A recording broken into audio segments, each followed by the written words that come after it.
across the world tonight. Every dream is taking flight. Voices rising, hearts aligned.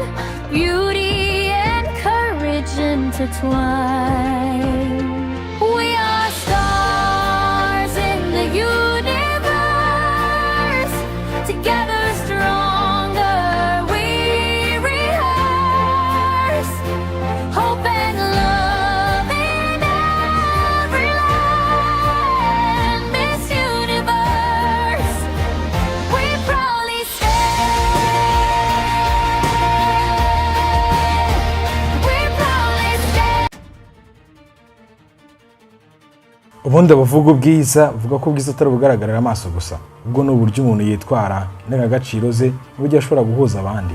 Niyo mpamvu isi yose ikunda amarushanwa akomeye yerekana ubwiza n'ubuhanga, kuko aba ari urubuga rwo kugaragaza ko umuntu ari mwiza bijyanye n'ubushobozi bwo kuba intumwa y'umuco ndetse n'icyerekezo.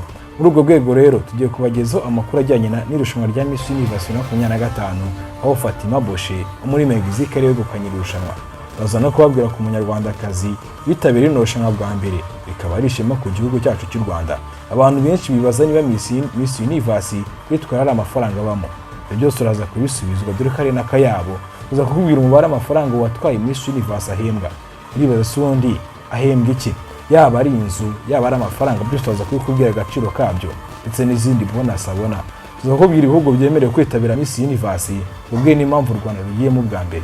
Tuza kukubwira impamvu umunyarwandakazi cyangwa se witabiriye Miss Universe muri uno mwaka w'umunyarwanda mpamvu agarukiye ku mwanya 30. Baza gusubizwa byinshi bibazaga kuri Miss Universe. Ndagusaba rero kugira ngo ukore subscribe kuri ino channel yitwa Sport Life Jam, kugira ngo hatagira ikintu kizagucika, yaba ari showbiz, imyidagaduro ndetse na siporo ndetse n'ibindi biganiro bitandukanye. Uyu munsi rero uze kunyemerera unize amatwi, unize umwanya, uze twinjire muri ino y'ubwiza turebe Miss Universe ni iki, ese ubundi abakobwa bahatana mu ruhe rwego, bahatana mu bihe byiciro. Uraza gusubizwa n'ubana natwe kugeza na video irangiye. Uze kunyemerera rero nidutinde ndetse twinjira mu kiganiro cyacu cy'uno munsi nta bintu byo gutsinda cyane. Ubundi tutatangira twibaza ese undi Miss Universe ni iki, ese yatangiye ryari cyangwa se yashinzwe nande. Ibibazo byose turaza kubisubizwa.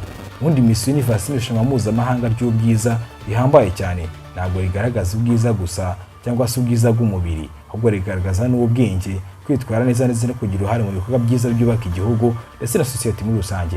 Bivuze ngo uhatana agomba kuba ari mwiza gusa ku isura, bitandukana n'ibyo wibazaga cyangwa se n'ibyo wakekaga, kimwe nanjye nk'uko nabikekaga. Umvuga ko Miss agomba kuba ari umuntu mwiza, ariko ibyo si bihagije ngo ube Miss cyangwa se ube Miss w'isi.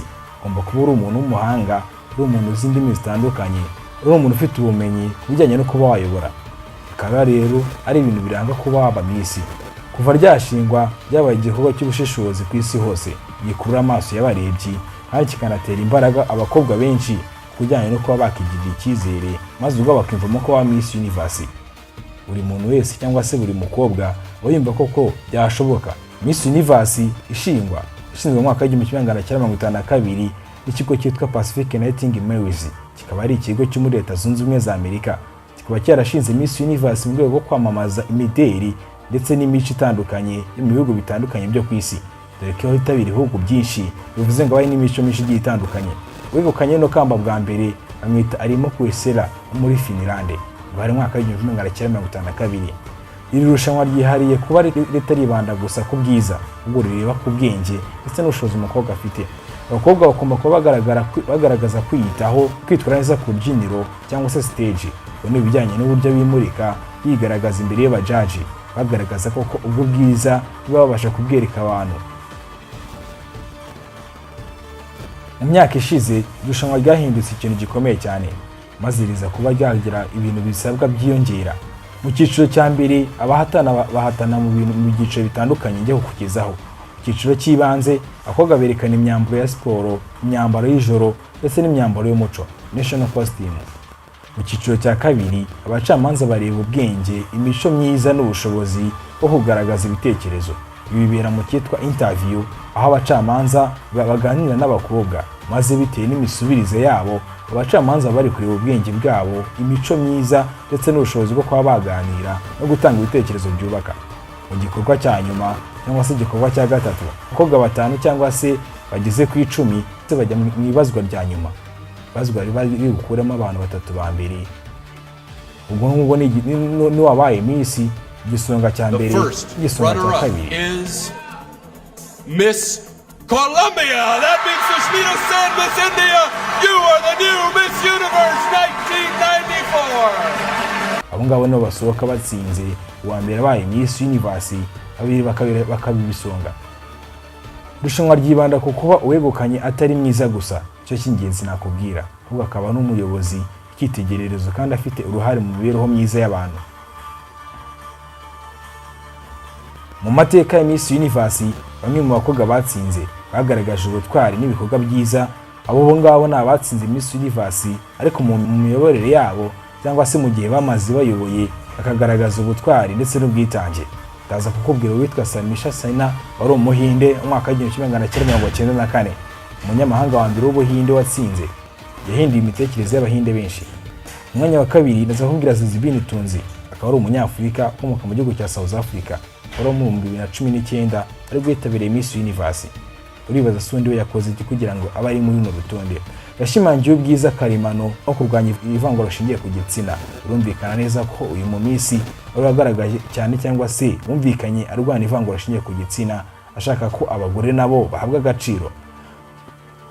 Buri mukobwa watsinze agaragaza ubutwari, kwihangana n'uruhare rwa Miss Universe mu guteza imbere ibikorwa byiza, yaba ari ugufasha abantu ndetse no gutera inkunga batishoboye. Miss Universe yabaye ikimenyetso cy'umuco ku isi, ituma abantu basobanukirwa n'umuco w'amahanga no kugaragaza ubwoko butandukanye. Abakobwa batsinze akenshi bakora imishinga y'ubugiraneza arimo uburezi, uburenganzira bw'abagore ndetse n'indi mishinga itandukanye. Irushanwa rigira ingaruka ku mideli, itangazamakuru n'ubukerarugendo mu bihugu biba byakiriye ino rushanwa. Uyu munsi Miss Universe ntabwo ari irushanwa ry'ubwiza gusa, ni urubuga rwo kuba umuyobozi ku isi, aho abakobwa bahatana bagaragaza ibikorwa byiza nko kurwanya ibibazo by'ubuzima bwo mu mutwe, indagurika ry'ikirere, uburezi ndetse n'uburinganire. Iri rushanwa ribonwa n'abarenga miliyoni 1 ku isi buri mwaka, twagerekana mu bihugu birenga 190, kandi Miss Universe ikomeza kuba ikimenyetso cy'ibyiringiro, ubwenge ndetse n'ubumenyi bw'isi. Miss Universe si irushanwa ry'ubwiza gusa nk'uko nimaze kubikubwira, mu muhango w'umuco, ubwenge n'uruhare mu mibereho myiza. Igikombe gihagarariye ubuyobozi, inshingano n'ubushobozi bwo guhindura isi. Kuva uwatsinze bwa mbere mu 1952 kugeza ku bakobwa ba none, bashishikariza isi gukora ibikorwa byiza.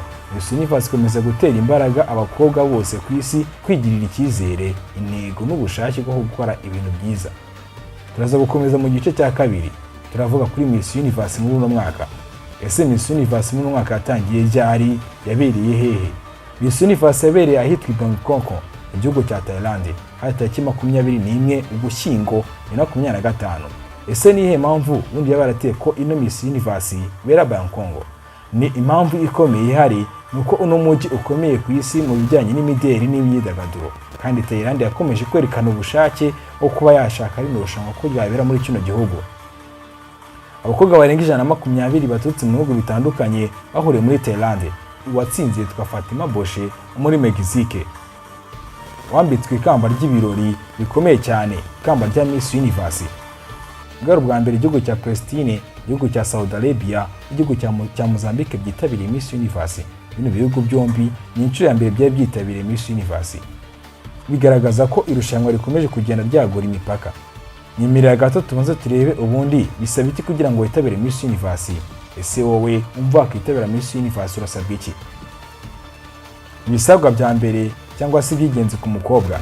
Icya mbere ugomba kuba umwene gihugu, byumvikana ko ugomba kuba ufite igihugu barizwamo. Umunyamuryango agomba kuba umwene gihugu runaka ahagarariye cyangwa se afite igihugu yaje ahagarariye. Akenshi asabwa kuba afite passport yemewe kandi atarengeje imyaka 28. Ikintu cya kabiri ugomba kuba wuje kugira ngo witabire Miss Universe ni imyaka. Akenshi umukobwa agomba kuba ari hagati y'imyaka 18 n'imyaka 20. Byumvikana neza ko ufite imyaka 19 wakitabira Miss Universe. Abafite imyaka 21 nabwo kitabira. Icya mbere nuko utanagejeje 28 utari no munsi ya 18. imyaka ntarengwa ishobora guhinduka bitewe n'igihugu n'amategeko y'irushanwa ry'imbere mu gihugu cyangwa se national pageant, kuko tubizi ko muri Miss Universe hajyamo abatsinze mu bihugu iwabo.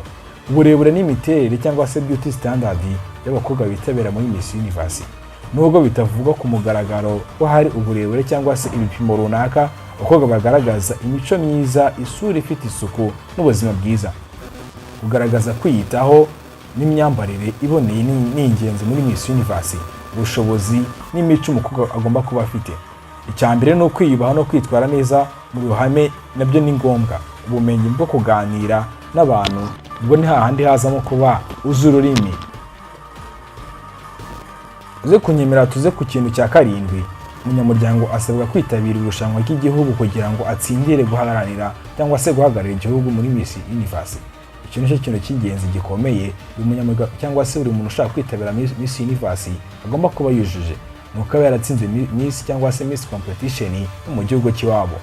Hano hatoranyijwe abakobwa batsindiye amahirwe cyangwa se hatoranywa abakobwa batsindiye amahirwe yo guhagararira ibihugu byabo.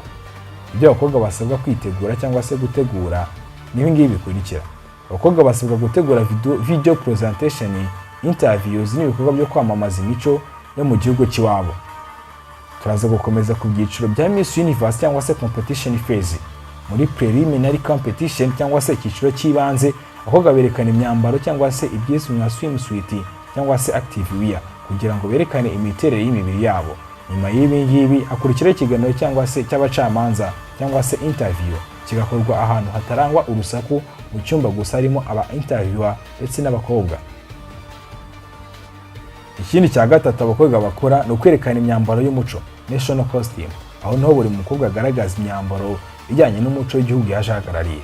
Muri semi final, nyuma y'ibyiciro by'ibanze, habaho gutoranya abakobwa bagera muri semi final cyangwa se abafinaliste. Bakora indi myiyereko ya samuswiti ku rubyiniro mu gihe cya semi finale. Hanyuma bakora evening ground work mu cyiciro cyo kwerekana imyambaro y'ijoro. Abahize abandi bageze ku bantu batanu cyangwa se top 5 aribo bajya mu cyiciro cya nyuma gisoza irushanwa cyangwa se question and answer interview. Ku musozo hatoranywa top 3 bakora final look cyangwa se final word, rero hatoranywa uwatsinze, abandi babiri bakabibyegera. Uyu mwaka Miss Universe yegukanye n'umunyamegizike nk'uko nabikubwiye witwa Fatima Boshe ukomoka mu gihugu cya Mexique. Uwa kabiri cyangwa se wabaye ikigera cye cya mbere umwitaviye na Paravenia Saini wabaye igisonga cya mbere, akaba yarahagarariye igihugu cya Thailand, maze Stephanie Abasali uhagarariye igihugu cya Venezuela igisonga cya kabiri, mu gihe Ma Atiesia Manalo uhagarariye igihugu cya Philippines we aba igisonga cya gatatu, mu gihe igisonga cya kane cyabaye Olivier Yase wo muri Cote d'Ivoire. Twishimire Solange Keita wabaye umunyarwandakazi wa mbere witabiriye Miss Universe, ntabwo yahiriwe no kugera kure kuko yabaye wa 30 mu bakobwa bari bitabiriye irushanwa bageze 120.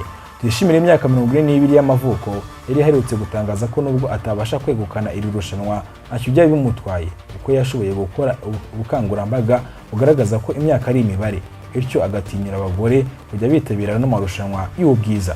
Mexique yasubije ino rushanwa yaheruka mu mwaka 2020 ubwo ryari ryegukanye na Andre Meza, umwaka ushize ryegukanye na Victoria Keija wo mu gihugu cya Denmark. Ariko ndabizi uri kibaza ngo ese undi watsinze ahabwa iki? Ese gutwara rino rushanwa cyangwa se no kamba uryo gukanya abafite mizeye inyungu ku bijyanye n'amafaranga cyangwa se amafaranga y'igihembo? Utsinze Miss Universe atsinda amafaranga ageze ku madolari 150 n'igihembo cy'amafaranga. Ubwo nawe urakoma Manyarwanda kuko idolari 1400 ni amafaranga atari makeya, amafaranga 150 by'amadolari. Ku bijyanye n'umushahara ahabwa buri kwezi, amafaranga ageze ku 50 bya buri kwezi mu gihe kingana n'umwaka wose ari kuri buno ubuyobozi. Ku bijyanye n'inzu cyangwa se icumbi, muri watsinze muri Miss Universe n'abamugenera icumbi bakamugenera inzu azababamo. Ino nzu abamo ibifite agaciro k'amafaranga akomeye, dore ko iba no mu mujyi wa New York, aba acumbikiwe mu gihugu cya Leta Zunze Ubumwe za Amerika. Iri kamba rikaba rihagaze miliyoni 5 z'amadolari, ari ryo kamba rya Miss Universe watsinze bafite. Inyungu z'ubuzima n'ingendo, utsinze ahabwa amahirwe yo gutembera ku isi yose, kwitabira ibirori by'imideli, ibikorwa by'ubugira neza no guhabwa imyambaro y'abadoda n'abahanga mu bwiza. Ibi byose rero bikaba ari inyongera ziza ku watsindiye Miss Universe. Amahirwe y'umwuga cyangwa se ibyo yungukira ku bijyanye n'uno mwuga.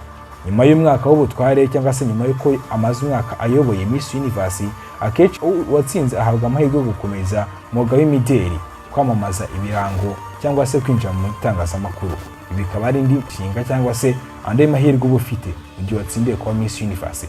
Ngibyo rero naba nkubwiyeho kuri Miss Universe 2025 ndetse n'ibyibazaga kuri ino kamba kuri ano marushanwa. Gikironyeka ko bisubijwe, ushishikariza gukora subscribe kuri ino channel kuko ariho ntuzajya ukora amakuru nk'aya ngaya ya muri siporo, entertainment ndetse n'ibindi. Tuza nkubwira ngo Imana ikomeze ikurinde, amahoro n'imigisha akomeze kuba mu ruhande rwawe. Jye wumvaga gusa ntabwo nagina nakwibwiye. Nitwa Ngabo y'Intwari Kaze. Iyi ngiyi ni Spotlife Jam. Ushishikariza kujya ukora comment kuri video tugenda tuguhereza, utubwire ibyo twakongeramo ndetse n'amakuru ushaka ko twazaguha ubutaha. Tuza nkubwira ngo Imana ibane nawe kandi kurinde. Hasta la vista.